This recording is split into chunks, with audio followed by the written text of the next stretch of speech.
All right. Shalom, family. It's your brother Kanaiba coming at you once again with this video titled, The Importance of a Man's Reputation. Okay? The importance of a man's reputation. So, there's a specific reason why I chose this image as a thumbnail, okay? You know, back in the day, you had this concept known as chivalry, right? And, you know, the concept is still known today, but, you know, there's a saying out there that chivalry is dead. And, you know, for the most part, it is. But the thing about that is whenever we think about chivalry, our minds automatically go to the way a man treats a woman. And the way a man treats a woman, that's only a small part of what chivalry actually is, okay? But the concept of chivalry actually comes from the medieval times, okay? It comes from what's known as the Dark Ages, right? And it's so much more than just, you know, how a woman is treated, but it's a code of conduct that, you know, the knights actually lived by, okay? And that's going into reputation, okay?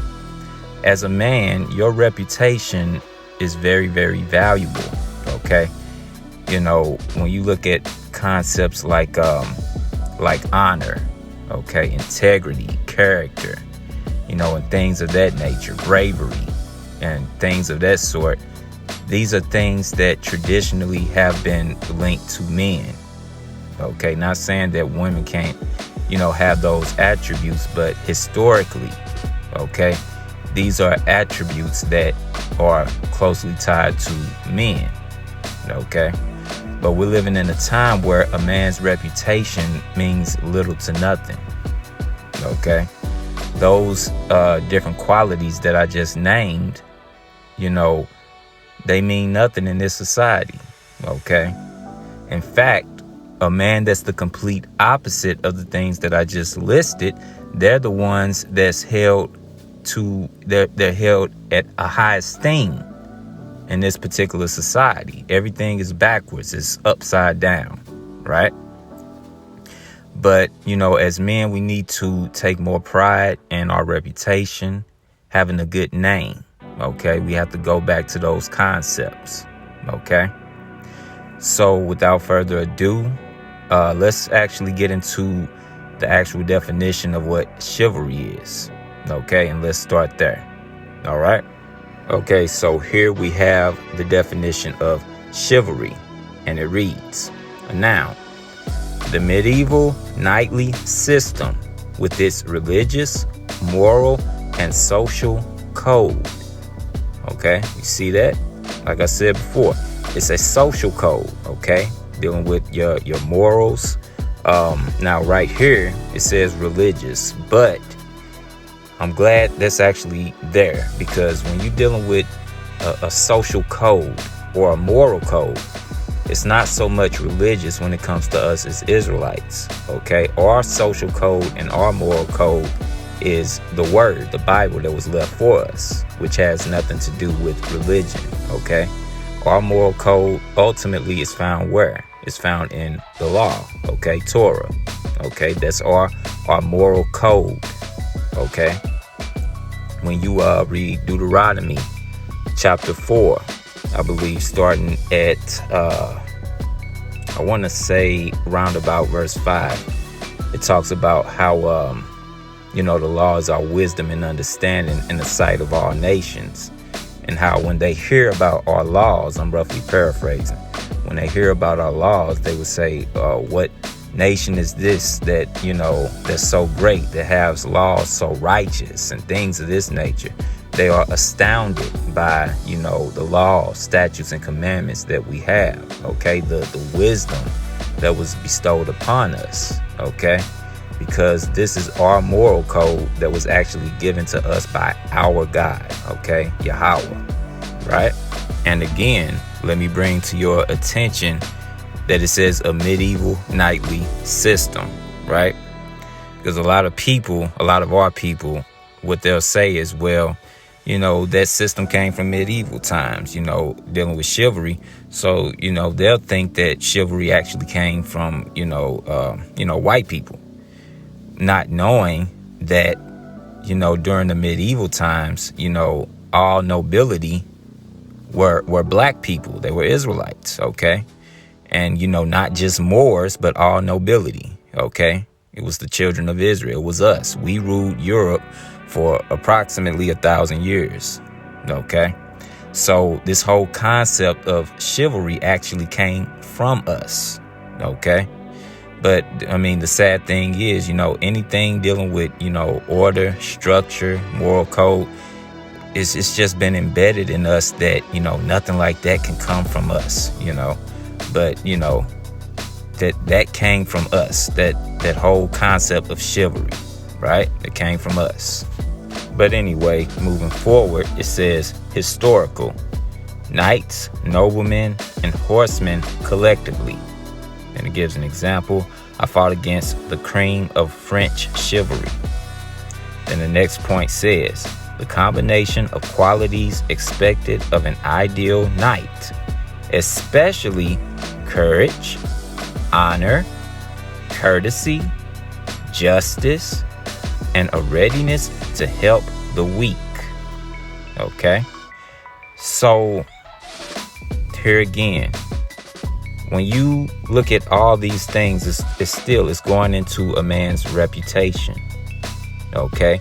Something that, not enough emphasis is placed on in this day and age. Okay? We've completely forgotten about those things. Okay? All these attributes and, a man having a good name. Okay? Having a good reputation. Because when you look at our records, when you go in the Bible, it talks about, the importance of having a good name, having a good reputation, and how valuable it actually is. Okay? And that's why I use that knight as the thumbnail to this, particular video. Okay? Because it all ties in together, having a good reputation, and the concept of chivalry that came from the medieval times. It kind of ties into this particular lesson. Okay? Now, as Israelite men, there's different vocations that's been bestowed upon us. And hopefully you aspire to be these things. Okay? And we've been called to be kings and priests. Okay? That's one we're very familiar with. Now, as you see here, I have warriors right here. Because again, what does the Bible say about, the men of Israel? He says that you are my battle axe and weapons of war, right? And how, with us, he's going to destroy and take down nations, right? And, you have to remember the stock that we come from, okay? The men of our history. Quite possibly the greatest warrior to ever walk this planet to date was King David, okay? Now, of course, when Yahweh Shai comes back, he's going to take that spot as greatest warrior, to ever, grace this planet. But, the first time Yahweh Shai came, he didn't come for that reason to bring war. He came to die for the children of Israel, right? So that's why I said to date, it's King David. But, the point is, we're also called to be warriors, right? Our God, Yahweh, is a man of war, as we read in the book of Exodus, right? So these are 3 vocations that are bestowed upon us. And of course, last but not least, you hopefully you aspire to be one of the 144,000, right? Which frankly is the highest calling of any Israelite man. Okay, it's the most honorable position an Israelite man can have. Okay, I know most of you brothers that are in the knowledge and the truth, you aspire to be that, myself included. Okay, so I say all of that to say this: when you look at these different vocations, okay, do you really believe that you can actually attain these different things without having a good reputation? Okay, just think about it. You're not going to be kings and priests and warriors and ultimately one of the 144,000 if you have a reputation of sin, wickedness, okay? Niggerdom, having niggerish tendencies, if that's even a word. But you get the point, okay? And when I say niggerdom, that's something we learned in captivity, okay? That's not who we are, right? But the point being, when you look at these different vocations, that, that comes with, having a good reputation, okay? That's why I started off with the concept of chivalry, right? Because it ties in pretty good with this lesson, okay? Just look at everything to the left of the screen. These are titles of prestige, honor, dignity, okay? Even when you look at the title right here that I have right here, warriors, right? Now, when you're dealing with warriors, warriors, are seen as, tough, rugged, strong and things of this nature. Ultimately masculine, right? So everything I just said, being tough and rugged and masculine, these are the things that the Israelite man are, and there's absolutely nothing wrong with it. These are great things, okay? Things that, again, are not taught or put into our sons and our men today, okay? We're being persuaded to be the complete opposite, okay? We're taught to be more feminine, okay? Not to digress too much, but my point being is when you look at everything on the left of the screen, it's dealing with having a good reputation, okay? So from here, let's get into the scriptures and get some understanding on the matter, okay?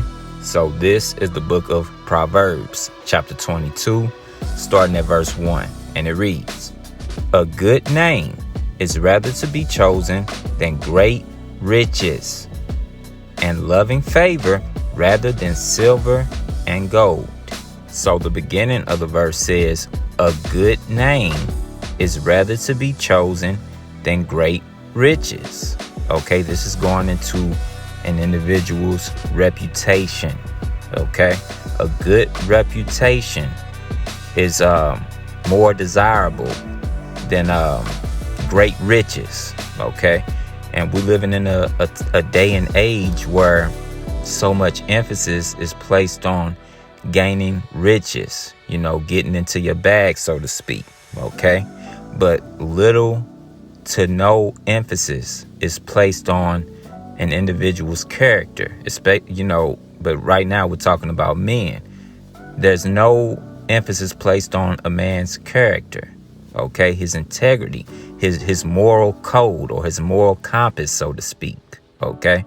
There's no emphasis placed on that, but, when you see a rich man, you automatically are drawn to him, not even knowing what type of character that individual has, okay? And, that's messed up, okay? You're not supposed to be swift to credit an individual simply because of how much money they have, okay? That's off, okay?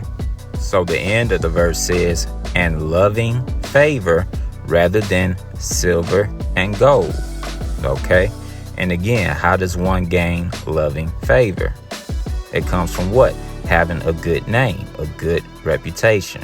Okay, so the end of the verse ties into the beginning of the verse. It's really talking about the same exact thing. Okay, now having said all that, okay, going back to the beginning of the verse, it talks about how a good name is rather to be chosen than great riches, right? Having said that, there tends to be two main things that aid in the tarnishment of a man's reputation, okay? And those two things are money and women, okay? When money and women come into the picture, men tend to completely forget about their reputation if they even ever cared about it to begin with. Okay? All the things that we listed earlier, things like, character, integrity, honor, prestige, all those things are completely forgotten as soon as money and women come into the picture. Okay? And of course, I'm not talking about all men. Okay? You have men that live up to those standards, right? But in general, dealing with most men, when money and women come into the picture, men tend to lose their minds, okay? They completely forget about, having a good name, so to speak, okay? Back in the day, I believe it was 50 Cent that had that movie, Get Rich or Die Trying, right? That just shows you the mentality of, people and how they put money on such a high pedestal. Not saying that you don't need money. Okay, the scriptures talk about how money is a strong defense. Okay, it's something that's very much needed, but to put it on this high pedestal to where you compromise your integrity, you compromise your character, that's not a good thing. Okay, because if you have that type of mentality, you'll go off and you'll go into sin just to make a buck. Okay, and that's not good. All right, let's take a look at this. This is Ecclesiasticus chapter 41, starting at verse 12, and it reads, "Have regard to thy name." Again, dealing with reputation, right? "For that shall continue with thee above 1,000 great treasures of gold." Okay, so the second part of the verse says what?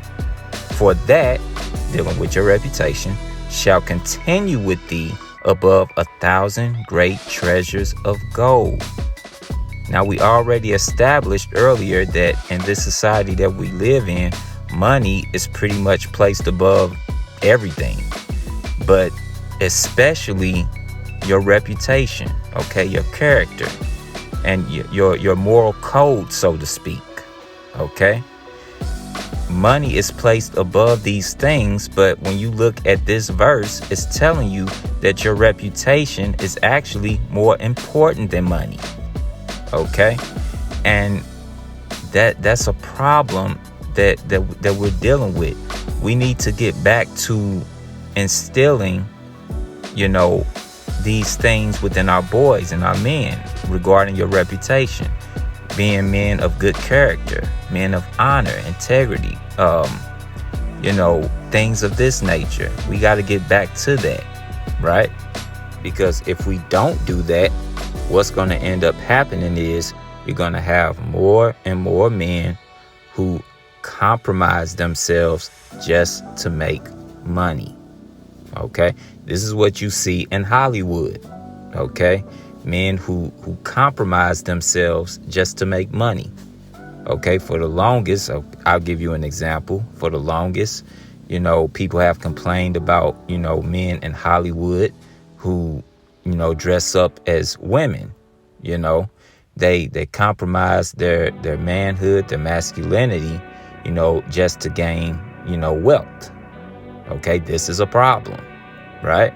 This is exactly what the scriptures is going into, and we're going to go even more in depth as we go further. Okay, so moving forward, verse 13 says, "A good life hath but few days, but a good name endureth forever." So the end of the verse says what? But a good name endureth forever. Okay, again, dealing with your reputation. This is why it's so important, because your reputation is going to follow you even after the grave, even after you're dead. Okay, your reputation follows you. Okay, that's why it's important to have a good name or a good reputation, because that's what endureth forever. Okay, not money and riches. Okay, You didn't bring anything into this world, and you're not going to take anything out with you. Okay? Those riches are not going to last forever, but a good name will. Okay? But again, riches and material wealth is placed on such a high pedestal in this society, to the point where, having good character is thrown completely out of the window. Okay? Now, let's get an example, okay? Because this actually ties into the two things that I said actually causes a man to completely forget about their reputation, that being money and women, right? So there's been a viral video that's been going around, right? Where you had this brother going around asking, different women, what type of man would they rather have? Who would they choose? Would they choose a drug dealer, the scammer, or the 9-to-5 guy? Okay, they have to place it in the order of importance, who they would choose, first, second, third. Okay. And, sadly enough, if my memory served me correctly, most women put the scammer first, with the drug dealer coming in at a strong number 2. It really wasn't much of a difference between the two. And then ultimately, the 9-to-5 guy, he came in last. Most of the women even scoffed at the 9-to-5 guy. Okay. But why do I bring this up? I bring this up showing how a man's reputation, a man's character is not regarded anymore. Okay. As long as he has money, no matter what avenues he took to get that money, it doesn't matter. That makes him a viable choice and a mate. Okay, has nothing to do with his reputation or having a good reputation, having character, integrity, honor, things of this nature. It wasn't important. Okay, because believe you me, a man that's working, making an honest living, okay, that takes good character, okay, but this is problematic, okay. And why do I say it's problematic? It's especially problematic when you're dealing with, younger men, okay, boys and younger men, especially when they're at an age where they're still very impressionable, okay. What's going to happen is, they're going to feel like, I want to do the right thing. But all I'm seeing is these type of men are the ones that's put in the forefront, as the face of our community. I see him as the one that's being praised. I see this type of man, dealing with the scammers and the drug dealers. I see these men being the ones that's getting rewarded. I see the majority of the women, they want that type of man. So what does it profit me to walk the straight and narrow? Okay, and this is very problematic. This is why I say it's usually money and women are the two main things that cause a man to pretty much throw his reputation out the window. Okay, this is a big problem. And I'm here to say, I'm here to say this. You younger brothers, don't let these wicked Negroes and these silly women laden with sin cause you to go off. Okay, sometimes the path of righteousness is a lonely road. Okay, but in the end, okay, it's it's the most rewarding road that you can take. Ultimately, it's the only road that you can take without being destroyed. Okay, so keep that in mind, all you younger brothers out there. Okay, now getting back to the scriptures, let's go back to Ecclesiasticus chapter 41. Okay. Now, when you look at Ecclesiasticus chapter 41 and you start at verse 17 all the way to the end of the chapter, it talks about things that you should be ashamed of. Okay. And, since we brought up this particular video about the scammers and the drug dealer and the 9 to 5 and who the women ultimately chose. Okay. Let's see what the scriptures have to say on the matter. Okay, let's take a look at this. This is Ecclesiasticus chapter 41, starting at verse 18. And now remember, this is dealing with things you're supposed to be ashamed of. Okay? And it reads, of an offense before a judge and ruler, of iniquity before a congregation and people. Now watch this, of unjust dealing before thy partner and friend. Now, when you look at the end of this verse, it says of unjust dealing before thy partner and friend. Now, you know what that sounds a lot like to me? That sounds like a scammer. Okay? Somebody that's a scammer, according to this, you're supposed to be ashamed of that. Okay? But guess what? In this society, a scammer, that's something that's upheld within our community. Why? Because a man's character, a man's reputation is no longer regarded. Okay? That's why the scammer is upheld. Okay? Now you see why this is problematic. Okay? Now, you have to be careful with the wicked Negro, because a wicked Negro will look at this verse and they'll say, well, the people I'm scamming, that's not my partner or my friends. Well, guess what? You forgot one thing. You forgot the second greatest commandment that was given to us, which says you're supposed to love your neighbor as yourself. Okay? Now, if you truly love your neighbor, especially as yourself, you would not want to scam them because you don't want anybody scamming you. Okay? That makes sense. So there's no loophole here. Okay? Somebody that's a scammer, that's something that you're supposed to be ashamed of. And the person who upholds the scammer, you should be ashamed of yourself as well. That's a shout out to all the women in that video. Okay? Now, of course, dealing with the drug dealer, not to digress too much, but dealing with a drug dealer, you're selling substances to destroy your people. Okay? You may as well call yourself a murderer. You're definitely dealing with witchcraft, according to Torah. But, you're nothing short of a murderer as well. Okay? You're enabling these people to destroy themselves, your very own people. Okay? That is a wicked Negro. But this happens when a man's reputation is no longer regarded. Okay? That's why I made this video.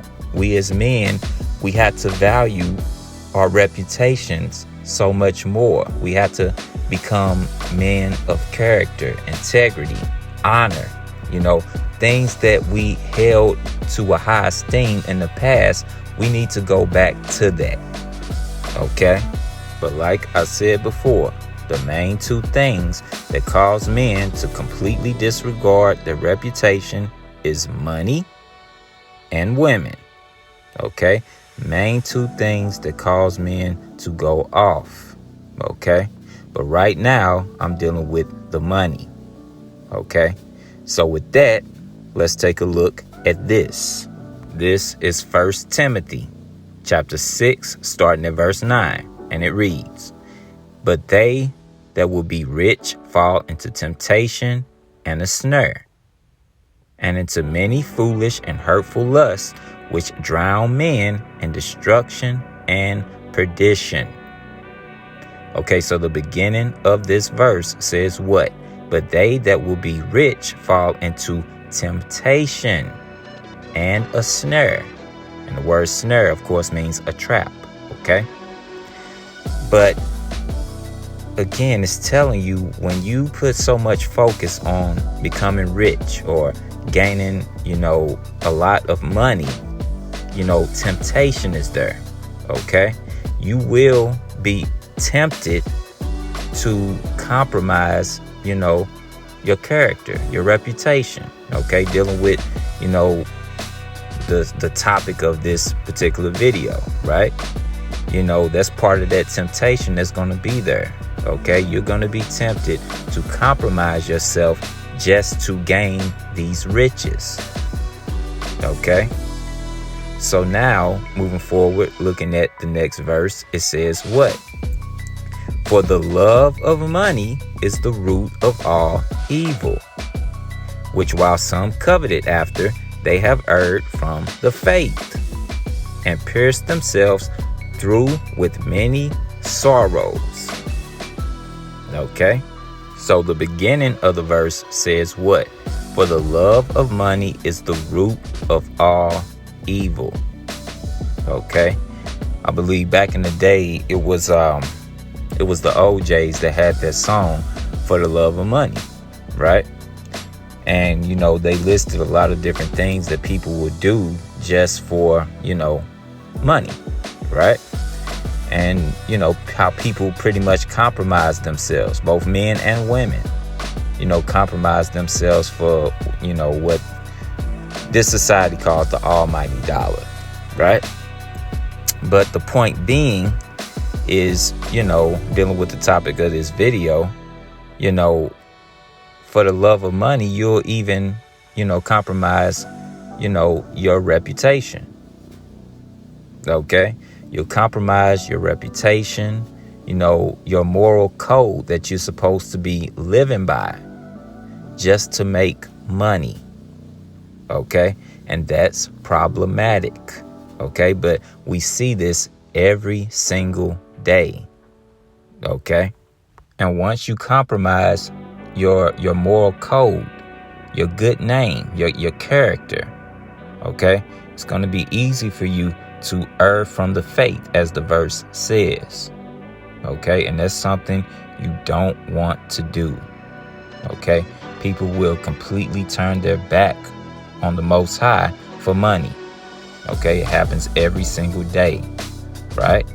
This is how you can get men to become drug dealers and scammers, because they have a love for money. They have more of a love for money than they do the Most High and their reputation. Okay? Now, having said all that, remember, I said there's two main things that pretty much get men to completely forget about their reputation. That being money and women, right? So now we've dealt with the money pretty much. Let's get into the women, right?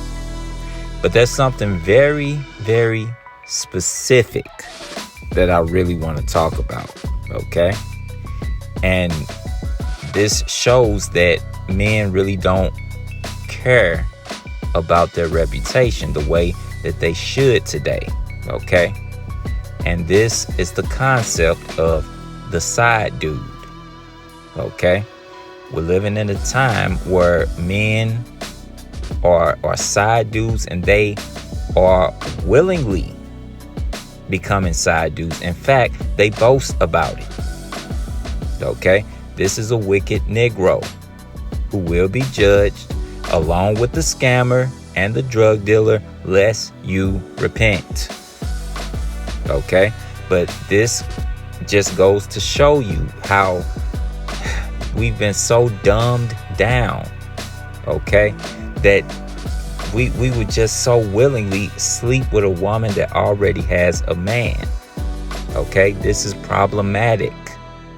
Okay, and we got to do better. All right, but the whole reason you even have the concept of the side dude is because we don't give any regard to our reputation. Okay, having a good name, as the scriptures say.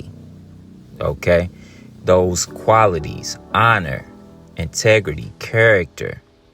Okay, those type of things, which again historically are linked to men, right?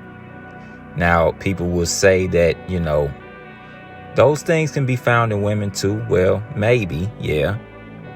But this is what you have to understand, okay? Those qualities are inherently found in men traditionally, okay? Women are survivalists by nature, okay? And again, I'm not talking about all women when I say this, but when I say women are survivalists, meaning what? They're going to flock to whatever man is in power, okay? Regardless to whether that man is righteous or wicked. And that's what we're seeing today, okay? It seems as if the drug dealers and the scammers are the ones with the power in our community, which they really don't have power. And you're going to see that very, very soon, okay? But they're flocking towards who they see as the ones that have power. That's just simply a part of, them being survivalists by nature, okay? So they're going to survive, regardless to how it makes them look.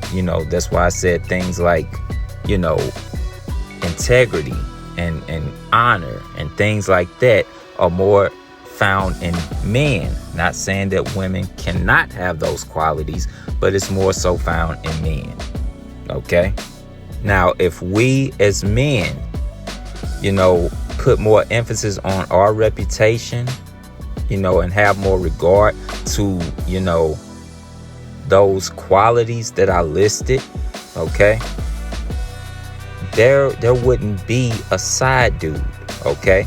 Now, some may argue and say, well, if I'm not the side dude with her, well, somebody else will be. Well, no. Listen to what I just said.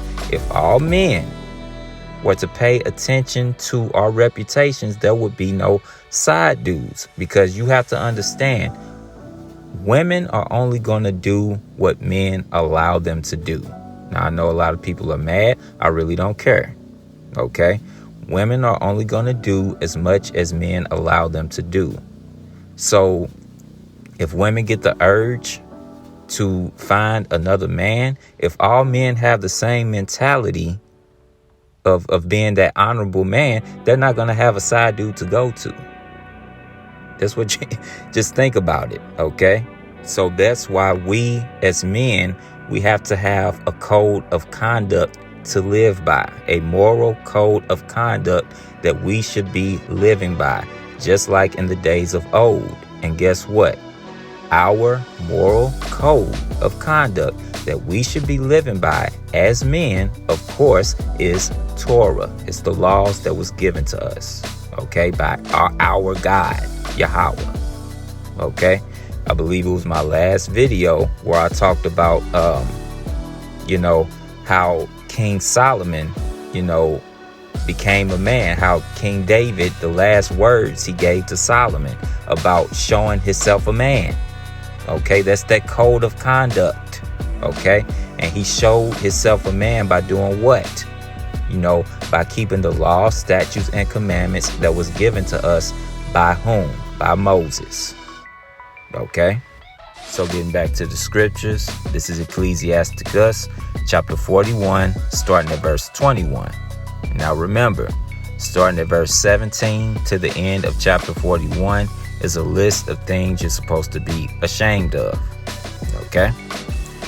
So verse 21 says this: and to turn away thy face from thy kinsmen, or to take away a portion or a gift.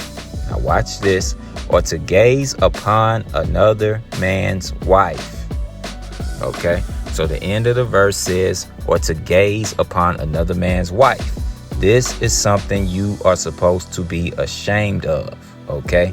Looking at a woman that is already married, another man's wife. Okay? A woman that's already dealing with a man. Okay? You're supposed to be ashamed to do something like that. But when you live in a society where a man's reputation is not regarded, guess what? He's not going to be ashamed to look at another man's wife because he doesn't care anything about his reputation. You see that? But anyway, let's continue. Verse 42, or 22 rather, and it reads, or to be over busy with his maid, and come not near her bed, or of upbraiding speeches before friends, and after thou hast given, upbraid not. So the beginning of this verse says what? Or to be over busy with his maid. Okay, that's a continuation of the end of verse 21.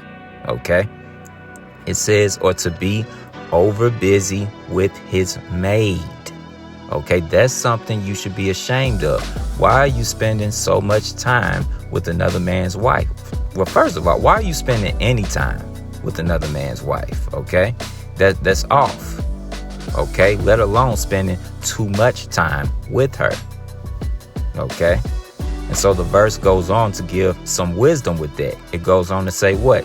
And come not near her bed. Okay, first of all, you should be ashamed of spending so much time with another man's wife, and you definitely should be nowhere near her bed. And of course, that's another man's bed. Okay, but like I said before, the main two things that cause men to just completely disregard their reputation, their character, their honor, their integrity is money and women. Okay, when you have no regard to your reputation, you don't mind being the side dude. Okay, you don't mind, adultery. You don't mind sleeping with a woman that's already with another man. Okay, and this is becoming an epidemic with our people. Okay, being that side dude, that title. Okay, brothers actually uphold that and they're proud of it. And guess what? That's wicked. Okay, and this particular person is going to be judged lest they repent, right along with the drug dealer and the scammer.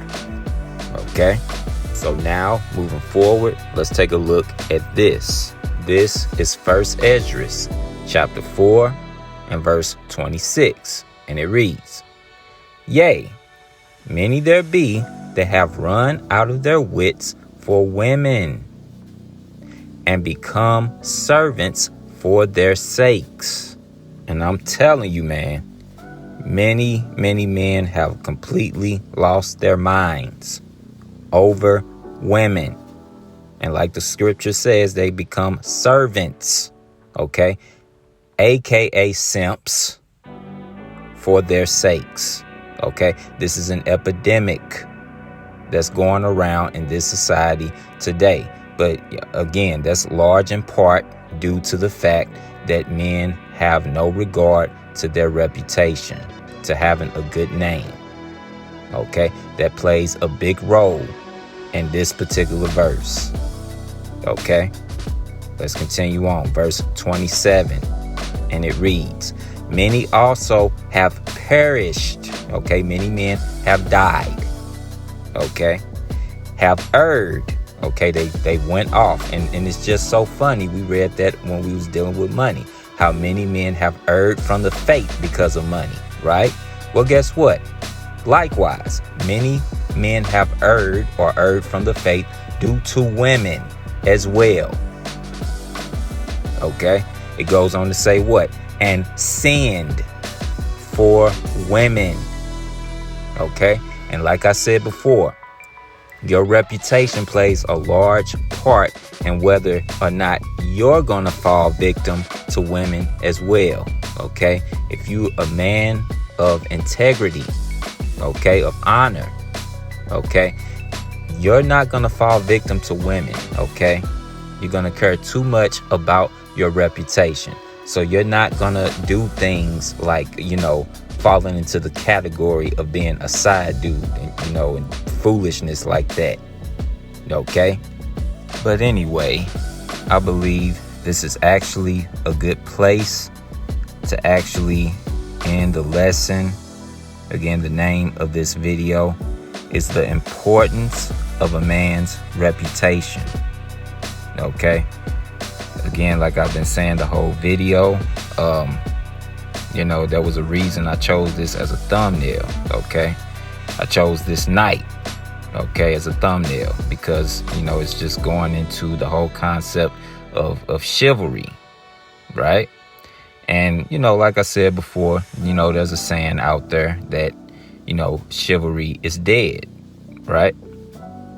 And, that saying, it goes a step further and it says, chivalry is dead and women killed it, right?